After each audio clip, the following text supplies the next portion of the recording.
Hi everyone. இப்போ நம்ம பார்க்க போகிறது பஞ்சாயத்து ராஜோட ஆர்டிகல்ஸ். ஏற்கனவே ஆர்டிக்கல் 243A அண்ட் பி நம்ம முடிச்சிட்டோம். இப்போது 243C பார்க்க போகிறோம். ஸோ இதில் ஆர்டிக்கல் 243Cயில் என்ன சொல்லியிருக்காங்க அப்படின்னா, சினா காம்போசிஷன்னு ஞாபகம் வச்சுக்கோங்க. So composition of panchayat raj. Panchayat ராஜில் யார் யாரெல்லாம் இருக்கலாம் அப்படின்னா, மெம்பர் அண்ட் சேர்மன் இருப்பாங்க. ஸோ இவங்களை எப்படி தேர்ந்தெடுக்காங்க அப்படின்னா, எலெக்ஷன் மூலயமா தேர்ந்தெடுக்கிறாங்க. இப்போ நமக்கு தெரியும் பஞ்சாயத்து ராஜ் வந்து 3 அடுக்கு முறைன்னு, district level, block level, village லெவல்னு. ஸோ இப்போ டிஸ்ட்ரிக்ட் லெவலில் உள்ள சேர்மனை வந்து இன்டைரக்ட் எலெக்ஷன் மூலயமாவும், மெம்பர்ஸை வந்து டைரக்ட் எலெக்ஷன் மூலயமாவும் தேர்ந்தெடுக்கிறாங்க.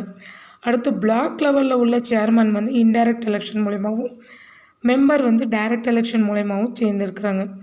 நெக்ஸ்ட்டு வில்லேஜ் லெவலில் பார்த்தீங்கன்னா, சேர்மன் வந்து டைரக்ட் எலெக்ஷன், மெம்பர் வந்து டைரக்ட் எலெக்ஷன்.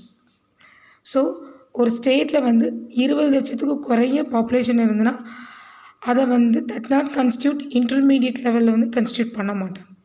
தேங்க்யூ.